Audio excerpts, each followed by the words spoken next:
Namaste, Jai Hind, ladies and gentlemen, and this is furthering our effort to try and bring out the possibilities and, of course, the various aspects of our Samvidhan, our constitution, as we build up to the 73rd Constitution Day. 26th of November 1949, the constitution was adopted and it came into force from the 26th of January 1950. And our endeavor is to try and understand, does our Samvidhan truly represent our Sanskriti? Does it really reflect Bharatiyata? How Indian is our constitution? That's the conversation that we're trying to strike, and we've tried to speak to many, many different minds across the length and breadth of the country through various different disciplines, and to try and get you a perspective and also get you thinking.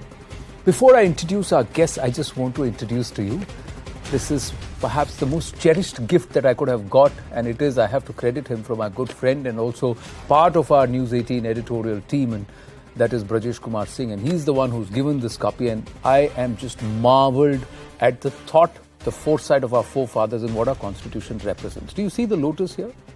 Look at the opposition to the lotus and the effort to try and appropriate it to a particular party. This belongs to Bharat.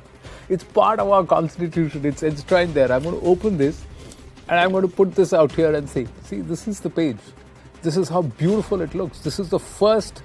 This is a reprint of the first constitution. How our visionaries, founding fathers and mothers got the calligrapher Rai Zadaji to handwrite and design it. So if there is Ram, Lakshman and Sita, if there is Hanuman, there is Krishna, there is also Buddha, there is also Nanak, there is also Akbar, there is also Jain Mahavira. They're all part of this constitution. But that spirit, does that represent today, 73 years down the line? Is this constitution a dichotomy?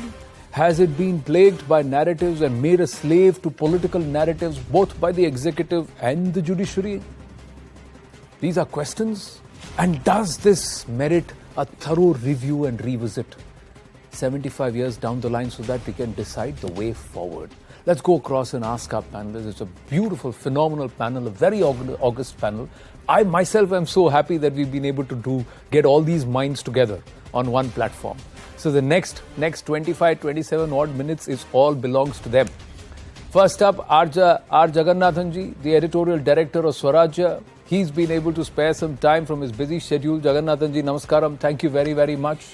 Academician, author, and of course, steeped in our Sanskriti, Makarand Paranjpeji is joining us. He's joining us remotely too, but fantastic. Thank you for making the time. Someone who spent more than 2 decades trying to force a review of our constitution and bring back the Bharatiyata is also joining us. Advocate M.R. Venkatesh, thank you very much.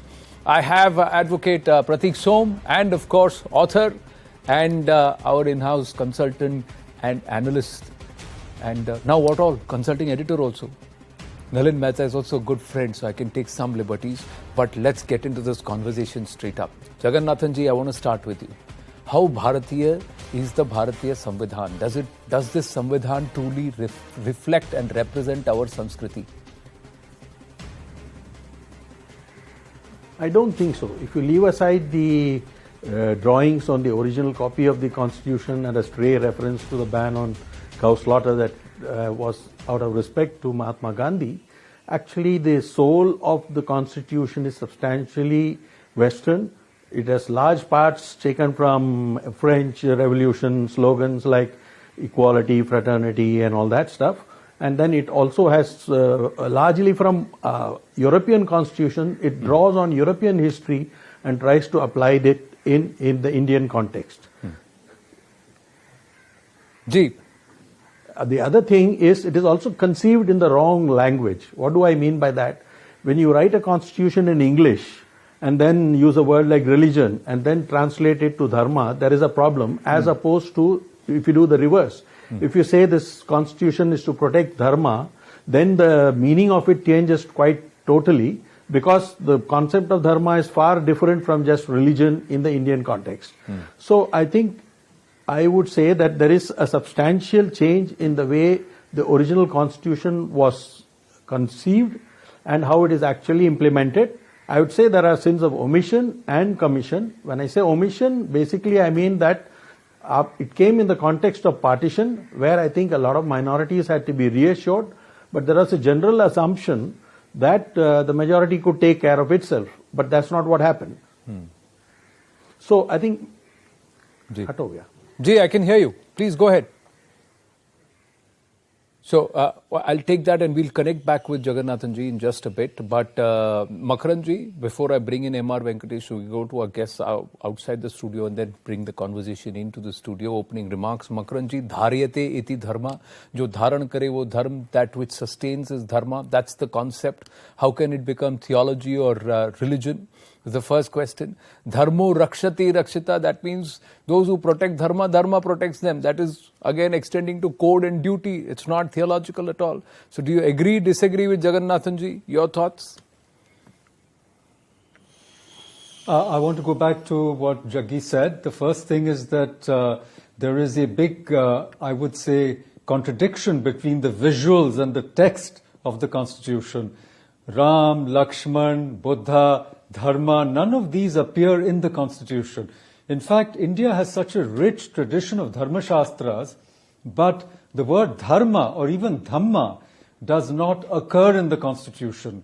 Later on, after, the Constitution was already notified and approved, Dr. Ambedkar wrote his last book, which was actually published posthumously in 1956, or rather 57, the year after he died. It was called The Buddha and His Dhamma. And in part 4 of this book, book 4, part 1 of this book, and by the way, I must tell our viewers that this book of Dr. Ambedkar, his last book, is considered part of the sacred scripture of Navayan, the so-called religious tradition that he founded. And religion, again, is the wrong word. He starts by saying that contrary to religion, I'm quoting Dr. Ambedkar, contrary to religion, which is personal, Dhamma is social. Then he says, in point number 9, Dhamma is righteousness.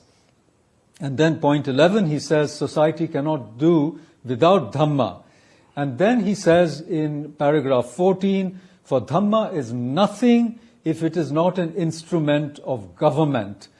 And finally, in paragraph 17, he says, society may choose Dhamma plus the magistrate wherever people fail to observe Dhamma. So none of this is in the Constitution. And I think Jaggi was right. I would even say that the Constitution, with due respect, because we must respect this document which has saved and preserved and served our democracy for about 73 years, with due respect to the Constitution, we have to admit that it is a cut and paste job.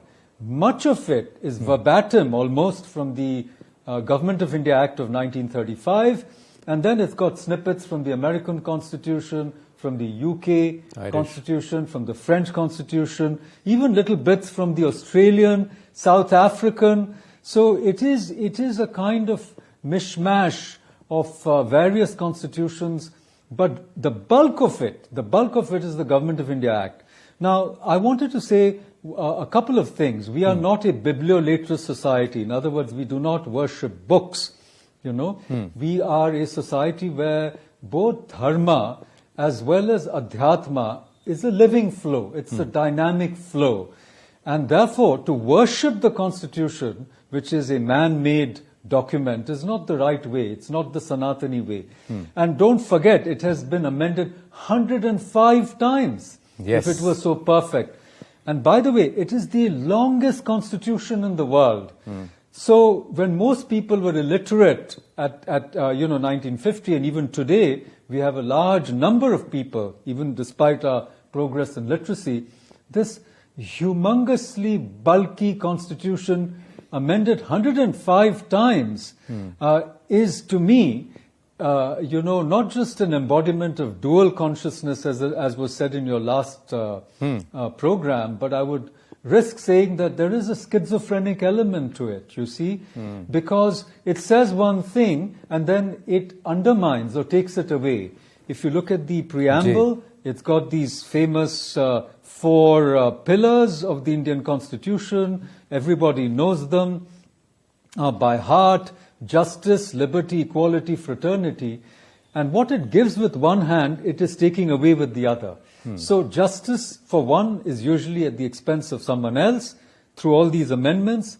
Liberty, you give with one hand and then you say it's circumscribed in a number of ways. Yeah. Equality, once again, not everybody is equal. Many are more equal, like minorities. The word minority is not a constitutional word. In fact, it's only in a footnote. But you mentioned in your last program, you know, from the Sachar Commission, which is the latest, to Hajj subsidies, which happened long ago, to funding for madrasas, etc., etc. It is not equality that you see. You see all these different rights for different people. And fraternity, think about fraternity. We are, unfortunately, quite a divided society. I'm an educationist. I've been in education all my life. I can tell you in our public universities, every seat has a quota attached to it. How can you have fraternity when you have demarcated every single seat and every single government job? So I would say that India at 75 requires a serious rethink, a serious debate and discussion on the Constitution. And the last thing I want to say to you, Anand, is that the Constitution embodies, you know, the divided republic, India's culture wars, our conflict over who we are, our identity crisis as a republic. So if we get our Constitution right, it will really be an acknowledgement of who we really are. Who we really are. Very well said there, Makranji. Largely it should be about equality, but have we made it about equity? That is another concern that has been raised. M.R. Venkatesh? Anand, I think I'm not a superstitious guy, but I dread Friday the 13th. Why do I say that? Because Friday the 13th, 1946, Nehru moves the aims and the objectives of the Constitution. The Constitution in 1946 December is still in an embryonic stage. They are debating various things, whether this will be a democratic country, whether this will be a republic. And there are two exclusive and explicit promises made by Pandit Nehru. One, he says, we will safeguard the minorities. In other words, minorities and safeguarding minorities became more basic than anything else in the Constitution. The second thing, Nehru says that we will be a socialist economy and a socialist order. On these two things, on 1946 December, Nehru pulls it across, and people like M.R. Masani and others, are acting like cheerleaders to Nehru. And unfortunately, what happens is this becomes the driving point in our economics as well as politics. Secularism and socialism somehow have been smuggled into this country, and you have this Part 3 of the Constitution, which is basic rights. Now look at it, basic rights is something anathema to the civilization. We are a civilization wedded to karma, duties, responsibilities, individual performances. Thus, Anand, we suffer from what I call as a multiple personality disorder. When we are Bharatiyas, we talk about duties, we talk about responsibilities, we talk about so many things about our civilization. The moment we become Indians, we talk about fundamental rights, we talk about challenging the state, we talk about judiciary. The problem is that we have cut off ourselves as if we are a newly born nation on 15th August 1947, forgetting our past. And in this past is our Bharatiyata, our civilization. We were always a civilizational state. We were always a dharmic state. We were never a theological state. Correct. Barring only one occasion in the history, recorded history, when Ashoka made Buddhism the state religion. Otherwise, we were always what is called as a completely dharma nirpeksha or a completely neutral, religious neutral state. But somewhere down the line, this got skewed so much in our public debate that secularism has become the state religion now. The perverted understanding of secularism, thanks to Pandit Nehru, that minorities must be given protection, and by which you said, implicitly what you said was, the Hindu majority is a tyrant and it will not allow the minorities to settle peacefully in this country.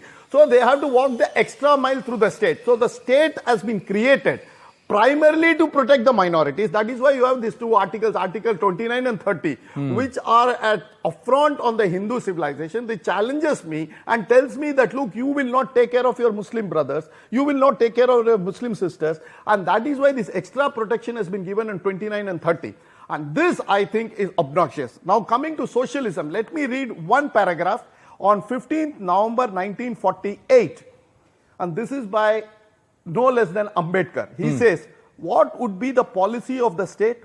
How should the society be organized in its social and economic side are matters which must be decided by the people themselves according to time and circumstances. This is how the resolution on socialism was defeated on 15th November 1948. But what we have today is that we are a socialist country. We have it in the preamble. Preamble cannot be touched. Courts have held the state to be a benevolent state, a welfare state. So many fundamental rights have been spawned. So many economic policies have been given. Unfortunately, because no courts want to enter this theater of economics, and we have held that socialism will be what it is. And today, courts have said, believe me, on the last 30 seconds, the courts have said that if a man is completely supinely indifferent to his own self, and stays awake and counts the stars, it will be the duty of the state to provide him 3 square meals a day. Now, this is what we are. We have come about as a republic, that we have become a completely irresponsible society at an individual level, and thanks to socialism, which is an anathema of karmanyavadhikarasya, which is the Moola mantra that drives this society. So there is a complete paradigm shift between the society and the state, which has been organized through the constitution. I think for this reason alone, we need to revisit, and on the 100th year, we must get a better and a bigger constitution. Having the state said this, was no affront to the constitution. The framers. Please complete. No, just a second. That the people who did the constitution, they had a challenge. We have to go back to the 1940s, and we have to see that they have to preserve an order against creating some more disorder on an already existing chaos. So they chose a very benign approach. Kudos to them. And full respect to people like Nehru, full respect to people like Ambedkar. But as Paranjbhai ji said, this is a rehash of the 1935 Act. We require something bigger, better, and original. In fact, there are many who believe that to be dharmic is entrenched in rule, because you have to follow a code and ethics. But to be panth nirpeksh is also important. That means you do not follow any religion. You don't lean on any religion. So your panth nirpeksh, your personal law does not, personal beliefs don't come in. The state has to follow a code, and that's how you have to be dharmic. But the dharma was what? The principles of Ram Rajya, where they turned around and said governance for all, appeasement of none. And there will be minimum government and maximum governance. All these principles are there that were set, and society prospered over a period of time. We also we had our own dharma in terms of code of how to do economics, trade, what was the role of the king or role of the ruler, role of the governor, the person who is governing, on the governed. All of this is there. But let me just bring it into the studio, and then I'll go back to Jaggi sir, Paranjbhai ji, and also M.R. Venkatesh. Nalin Mehta, agree, disagree with what's been shared so far? And your thoughts? So I think, Anand, does India need a new conversation? Absolutely. But I think we should be careful with due respect. Is everything in this country, which is a political debate today, is it to be projected back to the constitution? I think we should be careful with that. The debate on secularism, for example. There are many versions of secularism globally. India has had and there are huge debates in India about secularism. Should be projected back. Secularism was not originally in the constitution. It comes in the 42nd Amendment in 76 along with socialism. Should we project that back? Now, see, the debate about the constitution is as old as the constitution itself. Even when the constitution was set up, there were members in the Constituent Assembly who said that this is a slavish imitation of Western constitutions. There were other members who said we expected the music of the veena and the sitar. What we got is the music of a Western band, right? At the same time, there were others in the Constituent Assembly who said, no, this is not necessarily true. But at the end of the day, there were about 300 plus members before partition. Eventually there were 280 plus. All of them signed on the dotted line. It wasn't the perfect document. No document is perfect. It is still not perfect. I think it was mentioned earlier by Jaggi or I think by Makarand that the Constitution has been amended over 100 times. The American 105 Constitution is times. 250 years old. They've been amended about 27, 28 times. We've been amended already 4x times more in the last 70 plus years. It is an evolving, living document. I think we should see it as a glass half full or a glass half empty. Let me speak a little bit in defense of the Constitution, on the glass half full side. Look, the debate on the Constitution, fundamentally, see, we are a country with multiple divides and multiple cultural challenges. Also, we are having a great political conversation on secularism and many other things right now. I think if you open everything up without having a core document, it creates further, it can create, it's a very difficult conversation to manage. So I think the fact that the Constitution is a living document, the fact that you can go back and criticize it and you can amend it and you can do various things, I think the Constitution is one of the major reasons why India has continued in the way it is. Now, should you have a debate on secularism? Absolutely. For example, on the 125th anniversary, recently in 2015, there was a very strong debate in Parliament about the notion of secularism itself, where Rajnath Singh made this point about the meaning of secularism in the official translation. Is it Panth Nirpeksh or Dharm Nirpeksh? So Yogi Adityanath has made this argument as well, that there is a difference between being community neutral and religious neutral. For example, Yogi made this argument that he stopped going to iftar parties. And he said, look, as the sitting chief minister of Uttar Pradesh, I do not want to go to an iftar party because it is against my religious belief to do so. I have my right as an individual. However, it is my constitutional duty as the chief minister to ensure that party happens, and it happens with due security, so that everybody has an equal right to profess. And that is the difference between being Dharm Nirpeksh and Panth Nirpeksh. I think in India, we've always had a notion of secularism in its truest form, originally, before it became spoiled and besmirched in multiple ways and misused. It was about, religion was always central to this. It wasn't the French notion in that sense where religion is totally outside of public life. Now, I think, should we go towards the best version of that, or should we remove that altogether? Those are debates. See, but the point is, like you said, a living document. Now, if a living document, the preamble of that living document is supposed to be untouched. You should not touch it. It is supposed to be true. But if I go ahead and chisel it away, and if I try and push a tattoo on it, then that tattoo is that not a blemish? Because that tattoo happened when democracy was in jail, when the nation was in a state of emergency. And these were two words which were rejected in the founding debates and our Constituent Assembly debates, and even in 1946. They said, no, you should not put it. So is that not a fraud on our Constitution? Because those two words are the bane of all political narratives and discourse. Those two words have been the most debased, including secular, because what secular stands for and what it is used for in India is a totally different logic altogether.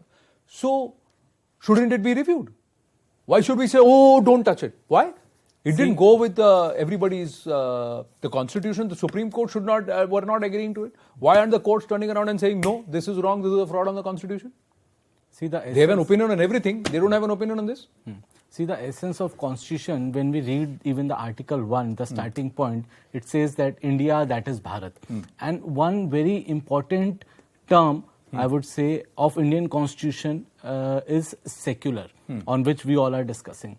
Now, the charge of Indian Constitution reflected on the first time when the Constituent Assembly debates was happening, and this word was taken out 3 times, taken down 3 times. And later in 1976, it was added through an amendment. See, we have to understand that what was the essence of the Constituent Assembly at that point of time.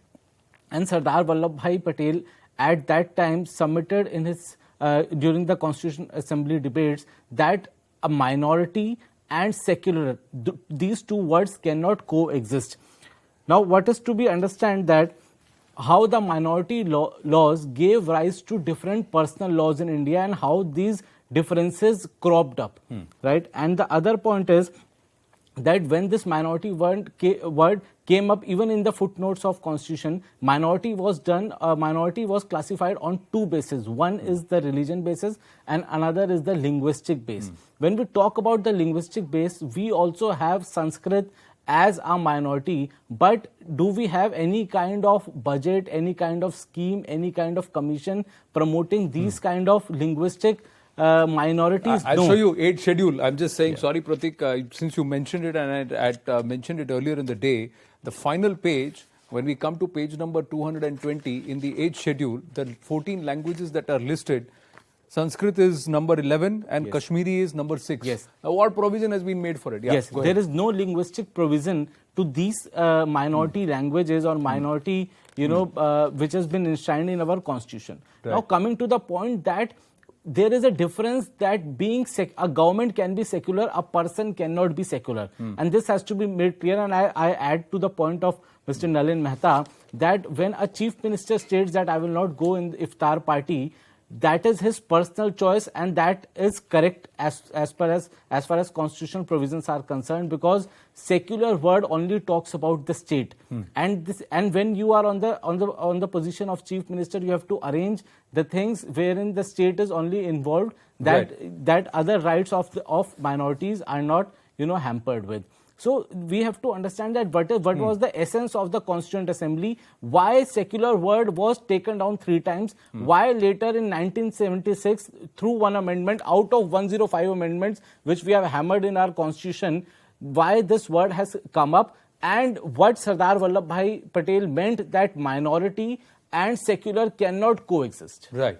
But in my case, I am asking you, we were never secular, sir, because we should have never had this word, because our first Prime Minister, Jaggi sir, before I bring in Makranji, I'm just going back in the same order, our first Prime Minister was a Pandit, our first Education Minister was a Maulana. So what this whole thing about India is pluralistic. Our Hindu philosophy, our old cultural ethos is we are pluralistic. So we are pluralistic in our approach. That's got to be the ethos. The governance, yes, it will be for all. Equanimous. Jagannathanji. Yeah, absolutely. The word secular is completely irrelevant in the Indian context from the points of view of everybody. For example, the word secular was separation of church from state, and it has a European context. Then, if you look at Islam, the mosque, state, and the political leadership is merged into one in the form of the Prophet. So there is no concept of separating one from the other. And if you take the Hindu concept, we are completely comfortable with the idea of dharma, artha, kama, and moksha. Yeah. That means we think all these can be integrated into one without having to physically separate one from the other, because we think all 4 objectives are important and relevant for a human being in its future. So in this context, the only relevant word is plural, not secular, because it does not have any meaning in the Indian context. So we have, and as far as social is concerned, it is irrelevant, because after 1991, the government that inserted the word socialist itself junked the idea. So let's not even talk about it, but the word secular is totally irrelevant, and a lot of things which are meant for minority protection have been interpreted and used to deny the same rights to so-called majority. So like if you have 25(2)(b), there is a direct call for the courts to intervene in order to make Hindu religious places inclusive, right? So it gives them an excuse to get into every Hindu religious issue, whereas the same thing does not happen. Even though the word Hindu says, okay, Hindu, Sikh, Jain and Buddhist, but the fact is, why is it that only Hindu interventions are there? You have separate laws only for taking over Hindu temples. Even Jain, Buddhist and Sikh temples are run separately. They don't come under the state. Yeah. But this is what you have done. So you basically, you inserted a wrong word and you have interpreted it even worse to make it anti-majority. That is your problem in the constitution. It needs to be rethought completely. Exactly. Makranji? Correct. That is the point. Yes, I want to second that, in the sense that, though I want to also go back to what Nalin said, we don't have to junk the Constitution. That will really result in chaos, because this has served us well up to a point, but we have to amend it. And the first important and challenging amendment is to remove those 2 tainted words, as you yourself suggested, socialist and secular. They were brought in through the 42nd Amendment. If the preamble is sacred or sacrosanct, then Parliament has no business to amend it. Similarly, the judiciary has constantly been interpreting the Constitution in an anti-majoritarian, I dare say even anti-Hindu way, as we've just heard.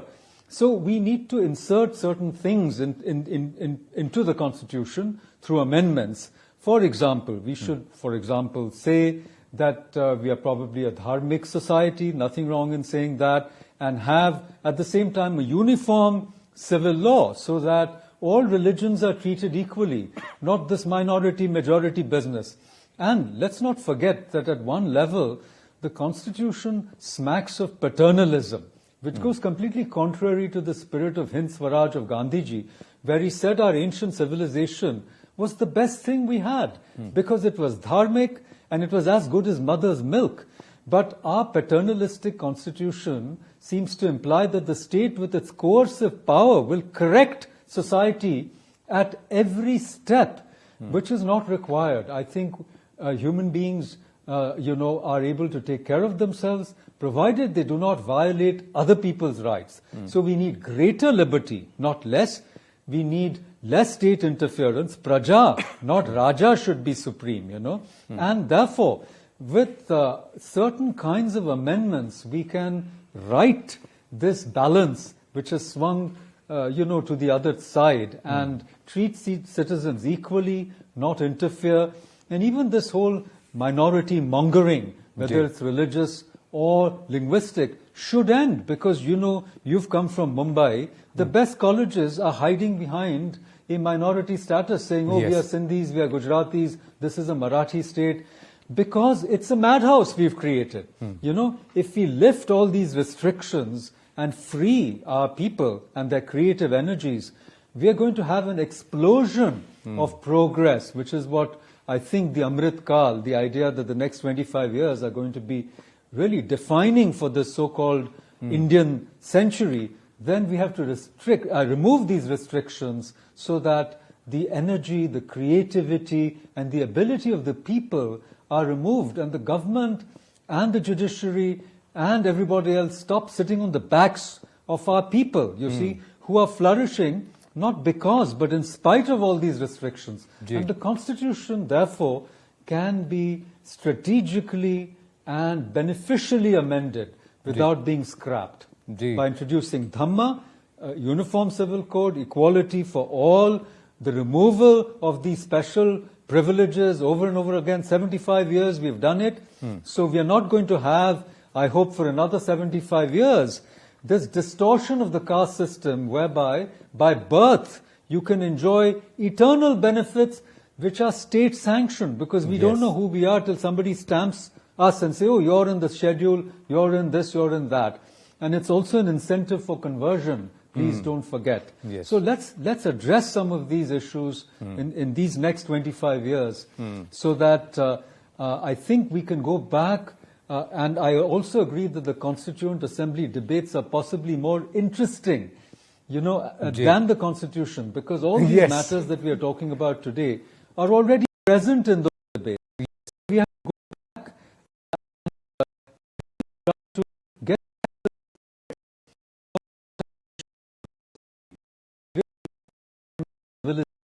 republic which treats all citizens equally, regardless of religion, language, ethnicity, region, caste, creed. We have become politics with each one asking for special rights and privileges, which I think goes against the spirit of the Constitution. Yatho dharma tatho jaya. The Mahabharata itself is called Jaya. That's the story. And from the Gita, if that is there on our Supreme Court, why is it that this concept that Chaturvarnam Maya Shri Karma Vibhagasaha is lost in the Constitution, that it is guna and karma that decides your varna? So, and that should have been the focus. So somewhere had this Constitution been drafted in Hindi or in Sanskrit and then perhaps translated in other languages, we may just have this debate 25 years down the line in Sanskritam or another Bharatiya Bhasha. So that's also another aspect we need to think about. M.R. Venkatesh and then to Naveen and Pratik.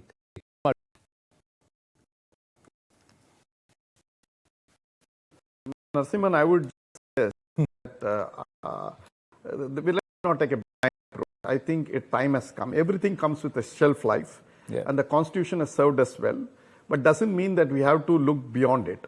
And I think the new generation, the next generation, deserves something much bigger and better. For starters, I think we have to make fundamental duties justiciable. What we have in Article 51, capital A, is an ornamental piece. It is not a functional piece. Duties, individual duties, functional. That is point one. 2. Article 12, which defines the state but doesn't define its role, responsibilities, or its scope, must be clearly defined. You have, for instance, you take the Companies Act, you have the roles of the directors defined. You take the auditor's role defined. But when it comes to the Constitution, we have just defined the state and left it open to for any type of interpretation. That is a bottomless pit. We need to tell the state will be a minimalistic state if it is a civilizational one. Understand, Ram Rajya is Rajya where without Ram is functional. The Rajya without Ram is called Ram Rajya.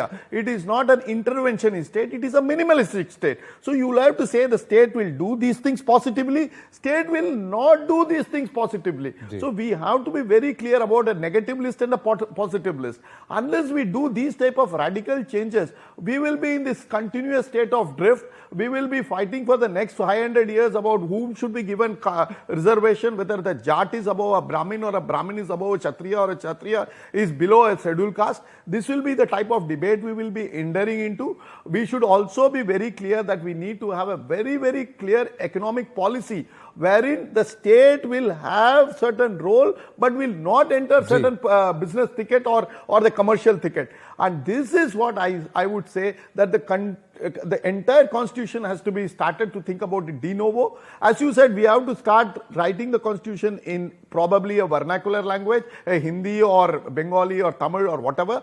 But the way we have transacted business till date and made English the language of the courts, can you believe that you can't talk in any Indian language in any high court? It is such a shameful thing. And we have to revisit the constitution de novo and then start looking at it. And this is no affront to the constitution. The present one has served us well. Again, I repeat it, but doesn't mean that we should go forward and take a complete break from the past. So you're saying that we need to revisit entirely. There are others who say, no, there is a solid core to it, and that has served us well, and that is still sustaining Bharat and its people. There are others who believe it is in spite of what this constitution has done, we have still survived. So we're still managed. So there are opinions, but everybody believes that there is a review that is required. Yes, 10 seconds, MR, because you put your hand up, and then I'll come to Nalit. Yeah. Anand, it makes India survive, not Bharat. So we have to go de novo to reconnect with the civilizational Bharat. Got it. Anand, for very long, the debate on reviewing the constitution and the terms that we're talking about has often been hostage too much to the dogmas of the left and the right both, of the echo chambers on both sides. There's great mistrust, right? Now, look at the people who formed our constitution. There were people from different stratas across the princely states as well as the provinces, both from left and right. Shyama Prasad Mukherjee was on the Constituent Assembly, so was K.M. Munshi. The president was Rajendra Prasad. You also had H.C. Mukherjee from the Hindu Mahasabha. They all signed off on it. Does that mean that we should not review it? Absolutely, we should. We are a living constitution. We are a living nation. We must have that debate. Also, I think we should not shy away from the deep cultural heritage of this country. Even the Mauryan seal, which is the symbol of the Republic of India, has Dharma Chakra Parivartane. Correct. Right? So should we not have that simply because there is a leftist dogma about not accepting religion or religious symbols, whether from Hinduism or Buddhism or from others and so on? No. But I think at this also the constitution you pointed out, the manuscript lying on your table, it shows that the page on the fundamental rights, for example, was illustrated with the images of Ram and Sita coming back from Ayodhya. Yeah. The page on the directive principles, I think, has got Krishna reciting, delivering the Gita, the Updesh on the battlefield of Kurukshetra. Yes. Everyone from Akbar to Ashoka, they're all there. They all find reference. This is the Ram Lakshman Sita. See, of course, the point is we should have a debate on this, and I think we should not shy away as a nation, as a confident republic going forward to look at our cultural markers of identity and so on. Is the constitution a perfect document? Absolutely not. The only point I'm trying to make is that we need to do this very carefully to assuage the concerns of those who think that this will then tilt one way or the other. So it has to be done very carefully. It has to be done with intellectual debate, and it should be kept away from from the extremists. I mean, I think this is a very careful and- debate to but be the had. fact is that there are deliberate attempts to crowd the narrative. Deliberate attempts to crowd the narrative in favor of those who actually engineered the partition of this country and the split of this country, saying that we cannot live with one set of people. May I say one more so, thing, So, Anand? so that is also there. And now, as Makaranji, and I'm going to quote him from another earlier show where he said that the red woke and the green have now combined together. They've combined ranks. So then they form a collective narrative, each trying to feed into the other. That's what's happened. Correct me or not, Makaranji, if I remember your quote. So, Pratik, you wanted to say I something may quick? say one more thing, and this includes debating things like, is it India that is Bharat or Bharat that is India? So, for example, even at the time of the Constituent Assembly, it was debated, should we use Hind or Hindustan or Bharat or Bharatvarsh, right? Or even Jambu Dweep for that matter. You know, there is a Sanskrit hymn which says Jambu Correct. Dweepe, Bharatvarshe, Bharat Khande, Aryavarte. Now, all of those things were debated in the Constituent Assembly. Should we shy away from that? No, but the lobby that wanted to become more West than go back to our roots actually So prevailed. eventually, Because India that is Bharat prevailed. it prevailed, but should that be the case? Because our country was partitioned as Hindustan and Pakistan. So should it be Bharat that is Hindustan or Hindustan that is Bharat and not India? Because this whole word India is a Western creation. Because they couldn't pronounce Sindhu, they became Hindu and Indic. So that's how the whole concept of Indic came. So should we go further away from Hindustan and Bharat, or should we go back to Bharat and then go back to Hindustan, what we are? Pratik, Som, final See, word. the present narrative is less important than what Constituent Assembly discussed, and Anand, they discussed to an extent that if a minority is strong enough to carve out a nation, then it is to be decided that whether minority status or minority term should come there or not. And thereafter, when Constituent Assembly discussed this, we have Ministry of Minority, we have national commissions, we have thousands of crores of budget of which is contrary to what Constituent Assembly discussed, because they think that if minority is strong enough to carve out a nation, a separate state, then that status may not be required. See, we cannot become slave of a narrative, and that is what the present political regime, the present apex, the judicial intervention is required, that now when the final amendment is required, is to happen, that should happen as per the essence of the Constitution. Less than 1% of the population can be minority. 14% of this population, 16% of the population will be the second largest majority. So the lexicon also, terms of reference have to change. And those who are 1%, 2%, 3% of the population are not the ones who are raising who are not rabble rousing, and they are not asking for separate rights. They are happy because they have been allowed to coexist. They have been allowed to, without any quota or anything, go ahead and flourish. It's the second largest majority, which, like you said in the Constituent Assembly, said very clearly that they were able to engineer a split of this country. Yes. And if they continue to portray themselves as minority and we continue to allow that to happen, then it is a fraud on this constitution, because that aspect was considered. In our country, this constitution has to see everyone equally.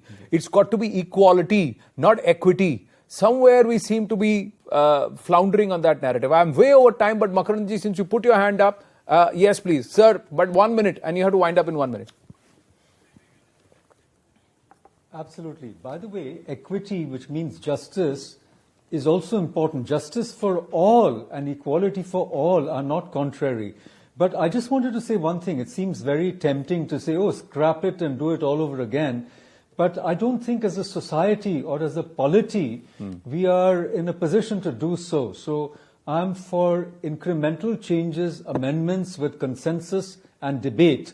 Otherwise, I'm afraid that we can unleash chaos. I think in your programs, certain very important points have come up, such as the position of dharma, the status of minorities, uniform civil code, the removal of socialism, the removal of secularism from the preamble. I think these are doable and achievable goals, and we should build on these rather than thinking that we can tomorrow write something in Sanskrit or in Hindi or in Tamil or in Marathi, and suddenly it will resonate with the soul of the people. Because I want to repeat, let's not forget that English is also an Indian language. We've Indianized English. So Much so we are writing Hindi in Roman. We are communicating a lot of other languages in Roman. So we've Indianized the script. We have also incorporated a lot of Bharatiya language words into the English like so much so that they are adding it in the Merriam-Webster and also the Oxford every year. So thank you very much. Thank you. It's been phenomenal. I would like to for this discussion to continue, but I am way over time.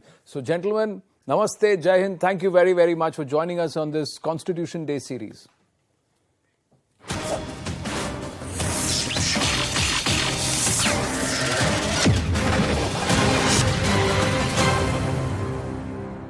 Developments where now